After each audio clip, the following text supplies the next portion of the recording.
Welcome to the Activated Story Theater's 118th podcast. This episode, we bring you the story of how the ice cream cone was invented. A story from St. Louis, Missouri. Hi, I'm Dennis. And I'm Kimberly. And together we are the Activated Actors! We are coming to you from Cadillac Ranch. Tell you all about that and what we've been up to lately. Just opened a new show and lots of stuff going on. We are now right outside of Amarillo, Texas. And that's where the Cadillac Ranch is. I think there's 9 Cadillacs. Something like that. 9 or 10 or a dozen, I don't know. There's a few Cadillacs growing out of the farmland right off of I-40 in Texas. And you can bring a can of spray paint and make some art. They're kind of planted in the ground with their nose buried in the ground and the rear end sticking up. It's really interesting. I just don't know how they grew like that. Somebody planted some Volkswagens and they grew into Cadillacs. I guess so. We have a story coming up for you, but first of all, I want to make sure that everybody knows about Stitcher. Stitcher is an app for your cell phone so that you can listen to podcasts on the go. You don't have to sync or, transfer your files to your iPad or whatever device. You can listen right on your cell phone, download it immediately, and I recommend it because I'm a big user of Stitcher.com. I've been using it since 2009, and I know I've logged well over 2,000 listening minutes. I've found all kinds of wonderful podcasts, things that make you smart, things that entertain you. For instance, there's a podcast about food. It's called Real Nerdy Food, and you can find it also by going to nosatiation.com. That's kind of hard to say. No Satiation. That's NOSATIATION.com. And it's a podcast that's got information about all kinds of food, and hey, who doesn't like food? So give it a try, and make sure you go to Stitcher.com/Storytellers when you go, because that will help our show out. They are a sponsor of our show. And make sure you listen to Real Nerdy Food. We did miss last month's podcast. Sorry about that. We were really busy putting together a new show, which is now touring. We just opened it in Rio Rancho, New Mexico, and we're on our way to Arkansas to perform at the summer reading program there. Summer reading program theme this year, by the way, is Dream Big, Read. Dream Big, Read. So we have some stories that tie in with the Dream Big, Read theme for the summer reading programs. In fact, one of the stories that we're performing in our show we'll be doing for you right now. That's the story of how the ice cream cone was invented. And in that story, somebody has a big dream. They dream about selling lots and lots of ice cream. And this has been a challenging show to put together. I've been making puppets, a bunch of puppets. I make them from scratch. Sort of invent my own way to make puppets, and it's been an interesting learning process. In this show, we're doing the story of Mulan, and the puppets play part of the weavers of Mulan's friends. And we also have the story of Follow the Buzz in this production, and the story of the Knee-High Man. So, we hope you'll be able to come to a show. I'll give you the rundown of where those shows are going to be after the story. How the ice cream cone was invented. A story from St. Louis, Missouri. Many people say that the ice cream cone was invented at the 1904 World's Fair in St. Louis. Trouble is, nobody knows exactly who invented it or how. This is one version of the story we hope is true. It's about a young man named Charles. That's me. And his sort of girlfriend, Estelle. That's me. Now, they were both a bit shy. But Charles had an ice cream stand at the fair. And Estelle ate a lot of ice cream. Oh, Charles, there are over 50 ice cream vendors at the fair. But your ice cream is the best of all. You're just saying that because it's true. Hey, I brought you something. I brought you this bucket of flour. No, I mean bouquet of flowers. Oh, Charles, they're beautiful, and they're my favorites. How did you know? Well, I always say that if you just keep your antenna out, really pay attention, why, you can learn all kinds of things. Speaking of keeping your antenna out, I wonder who that guy is over there. Oh, why, Charles, it looks like he's setting up an ice cream stand. and it's awfully close to yours, I think he's trying to take away your business. But he's not going to do it. Look, we have been doing a booming business. That's right. All the customers know what's good. Hey, he's coming over here. Greetings, young folks. Whom do I have the pleasure of addressing? My name's Charles. And I'm Estelle. Delighted, I'm sure.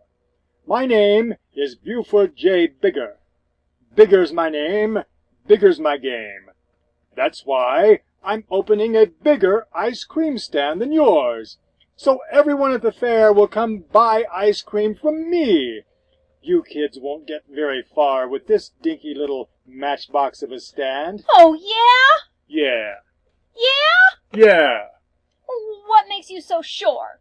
Well, let's see. You're charging 5 cents a dish for ice cream, right? That's right. Well, this is 1904. 5 cents is about right. Well, now, I think that's too high, especially for such teeny-tiny dishes as yours. Step right up, ladies and gentlemen, boys and girls. Super-duper dishes of ice cream, much bigger than anyone else's, for only 3 cents a scoop.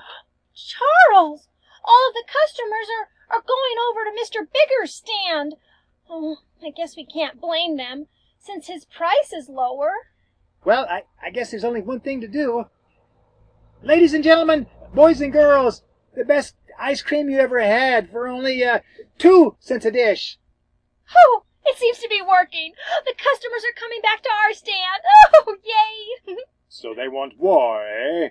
Ladies and gentlemen, boys and girls, super-duper dishes of ice cream for only 1 cent a dish. Let's see them top that. Oh, no! We lost our customers again. What are we going to do? I don't know, but we're not licked yet. Neither is our ice cream. Oh, now don't panic. I'm sure we'll think of something. We just need to keep our antenna out. Tell you what, I think I need to go take a walk. My antenna work better when I'm walking. Maybe I'll come up with an idea that will bring back the customers.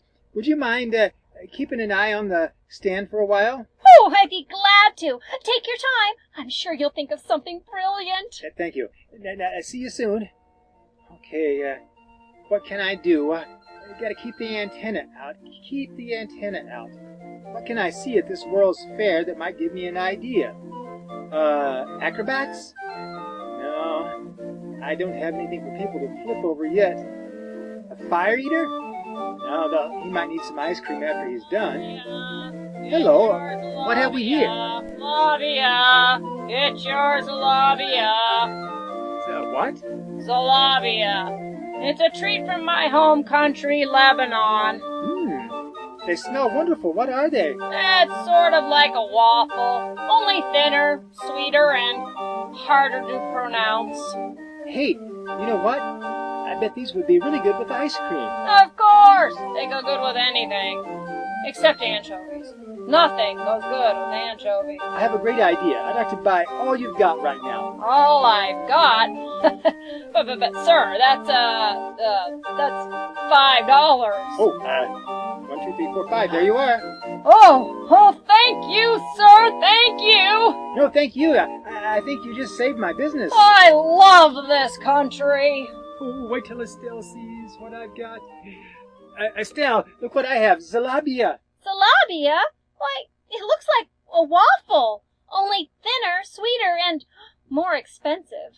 Don't you see? With these, we can make ice cream sandwiches. Ice cream sandwiches? Yeah, I saw people selling some in Boston, but I haven't seen any around here. So we will be the only ones. Oh, Charles, that's wonderful. I'll help you make the sandwiches. Oh, where's the lettuce? Never mind. I'll make the sandwiches. You help me sell them. Okay. Ladies and gentlemen, get your ice cream sandwiches right here, just like in Boston. Oh, yes! All the customers are coming back. We did it. Ice cream sandwiches, eh? What a great idea. But you gotta think big. Ladies and gentlemen, boys and girls, jumbo ice cream sandwiches right here. Super duper brontosaurus size ice cream sandwiches right this way. Oh no! All the customers are going over to Mr. Bigger stand. Oh, Charles, what are we going to do this time? Yeah, there's nothing we can do. We try, but you just can't keep up with the big guys, I guess. Oh, Charles, don't talk that way. You just have to keep your antenna out. I'm afraid my antenna broke off for now. We better pack up and go home before all the ice cream melts.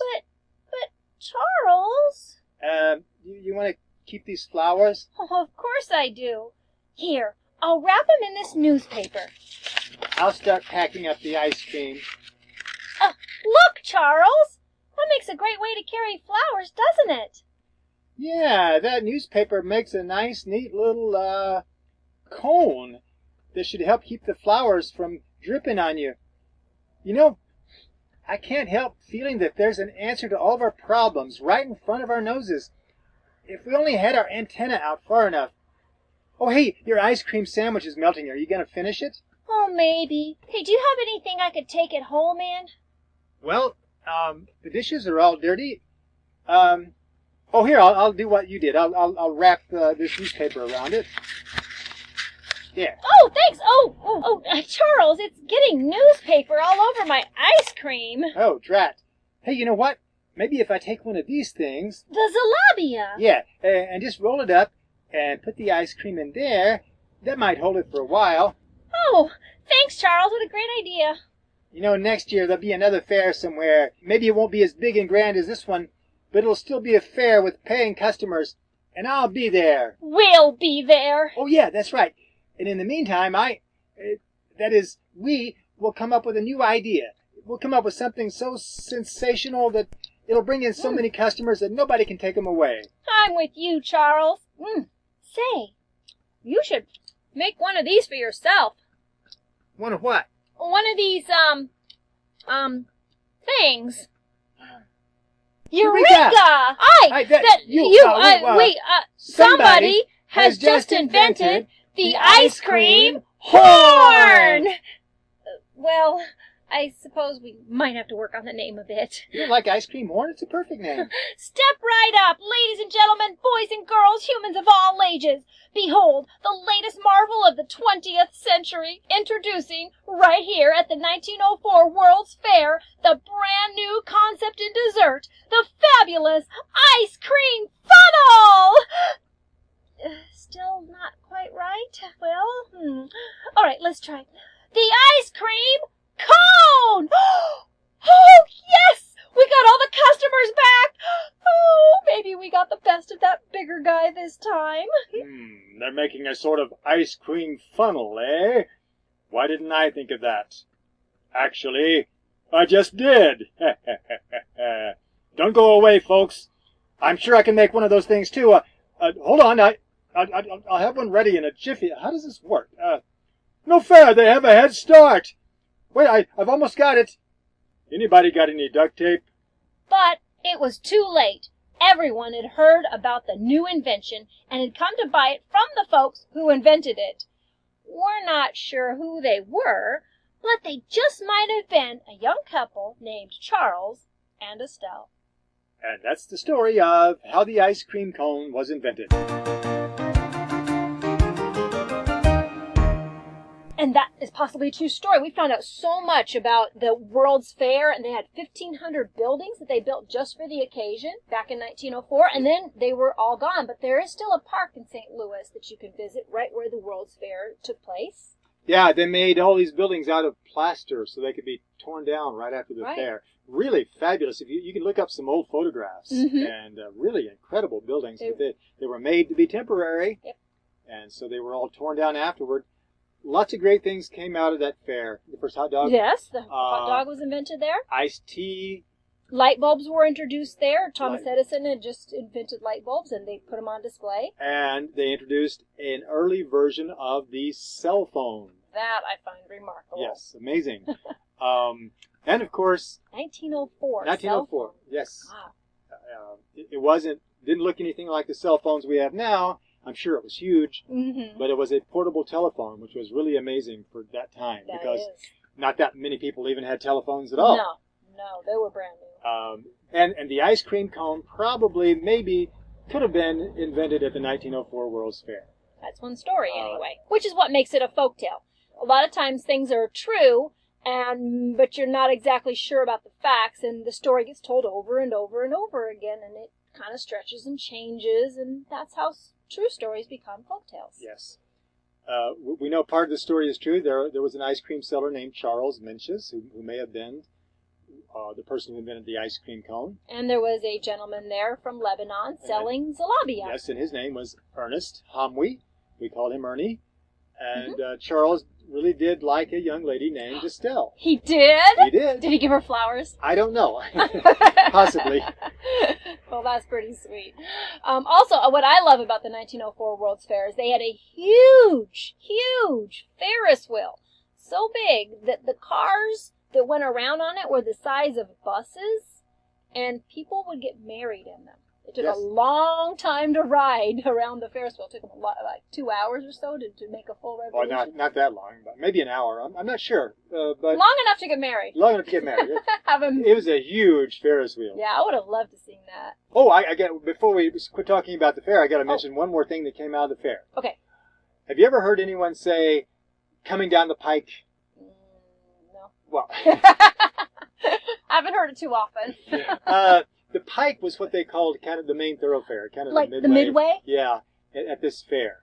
And so, Midway's where they have all the games. Yeah, and so this is where they originated the expression, the most incredible thing ever to come down the pike, the strangest thing ever to come down the pike, or whatever. That's where that originated, at the World's Fair in St. Louis. There you go. All right, well, I told you we have some shows coming up in Arkansas. We are on our way right now. This week, we have shows coming up June 13th. That's this Wednesday in Rogers and Fayetteville. That's in Arkansas, northwest Arkansas. Then the next day, on the 14th, we have shows in Springdale and Bentonville. On the 15th, we are on our way back to Yellville. Then we are on our way to Hot Springs. So if you know anybody down in Hot Springs, tell them that we are coming to activate the library on June 18th. That's the Garland County Library. And then, June 19th, we are going to be in Walnut Ridge, Arkansas. June 20th, we are back in Jonesboro. 2 shows there. They're both sponsored by the library. One show will be at the Parker Community Center, and the other show will be at the Turtle Creek Mall. Yeah, it's actually... Technically, it's called the Mall at Turtle Creek. Oh. A lot of people just call it Turtle Creek Mall. Sorry, well, I'm one of those people. I call it Turtle Creek Mall. The only reason that you might want to keep that distinction is because there is another place officially called Turtle Creek Mall in Mississippi or somewhere. All right, and then, if you are a Captain Jack Sparrow fan and you are in Massachusetts, I happen to know that he will be making an appearance at 2 libraries there on June 27th. You've received a message in a bottle from I Captain Jack. have. I know he is going to be at the Stoneham Library and at the Foxborough Library. And then his ship sails away, and I don't know where he's going to be after that. June 28th, if you are anywhere near High Point, North Carolina, or anywhere in North Carolina, come to the show in High Point because that's our only North Carolina show. That will be on June 28th. Then, July 13th, we will be at the James Brown Library in Williamsport, Pennsylvania. And that's the place we've been several times in the past. Yes. Oh, they have a whole children's library there. The entire building is just children's department. Children's books all over, so that's a fun library to go to. July 15th, Philadelphia. Oh, yay, we're going back to Philadelphia. We are going to be at the Central Library in Philadelphia. July 18th, we're in Whippany, New Jersey. July 19th, Hackettstown, New Jersey, at the Warren County Northeast Branch. And July 25th, we're in East Lyme, Connecticut. I know this is a lot of information. We will have a link to all of our shows on our website, activatedstorytheater.com. If you can't catch one of our shows, be sure to check out your library in the summer reading programs. See what they've got in store for you. the Activated Storytellers perform at schools and libraries nationwide. On stage, we use American Sign Language, physical comedy, imaginative props, and a giant, oversized book to bring the stories to life. For booking information, check our website at www.activated-storytellers.com, where you can also find out when the Activated Storytellers will be performing near you, read a story, or order one of our audio CDs. Until next time.